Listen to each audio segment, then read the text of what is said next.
suis ostéopathe pour les chevaux, mais je vais dire ça, c'est pas la règle générale pour tous les maréchaux ferrants. Je veux dire, c'est parce que j'ai fait une formation pour être ostéopathe équin.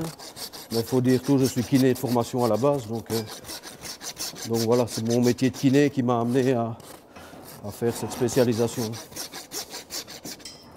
Disons qu'ici, vous êtes dans le berceau de la race ardennaise. Hein, donc vous rencontrerez plus d'Ardennais que partout ailleurs, ce qui est normal. Mais c'est vrai que même dans les Ardennais, il y a plusieurs types de chevaux. Il y en a des plus lourds, il y en a des plus grands, il y en a des plus fins pour l'attelage. Donc il y a des modèles un petit peu différents en fonction de l'utilisation que les gens en font.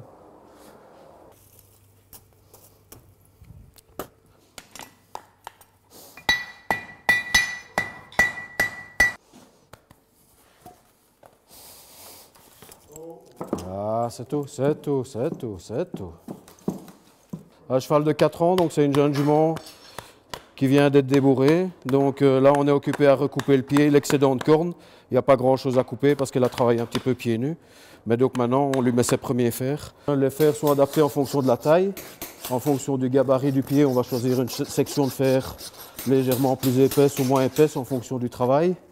Donc ici, moi, j'ai préparé mes fers. Donc le propriétaire Marc m'a envoyé les dimensions du pied à l'avance. J'ai préparé mes fers à la forge à l'avance. Et donc là maintenant je vais aller préparer le fer pour le mettre sur tournure, donc exactement à la forme du pied. Avec des fers comme ceci qui ont une section assez importante, on travaille au charbon. Quand on est au déplacement, on travaille au gaz. Ici on est au charbon. Je veux dire, ça permet de bien chauffer le fer.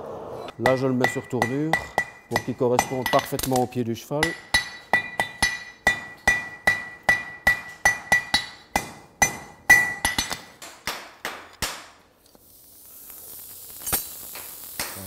Je vais l'écarter encore un tout petit peu, il a un tout petit poil étroit.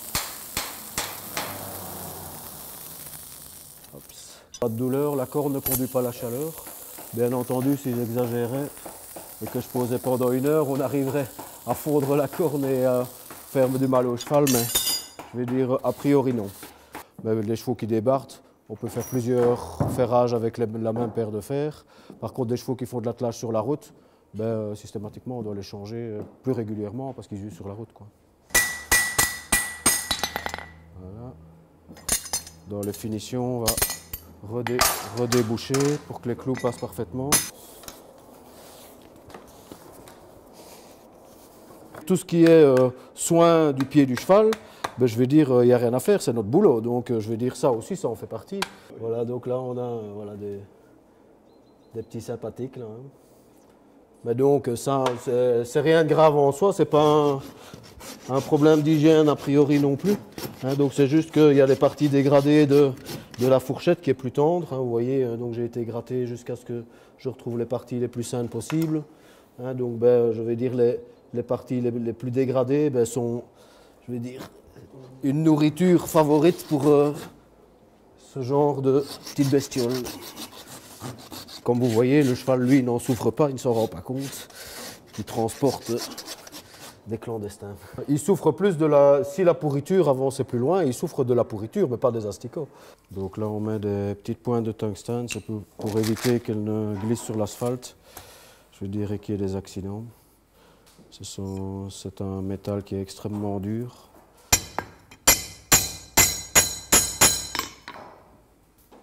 Et donc ça évite, c'est l'ancien système des pneus à clous. Hein. C'est d'ailleurs la même matière qu'on fait dans les petites pointes des pneus à clous. Et donc ça permet de ne pas glisser sur l'asphalte.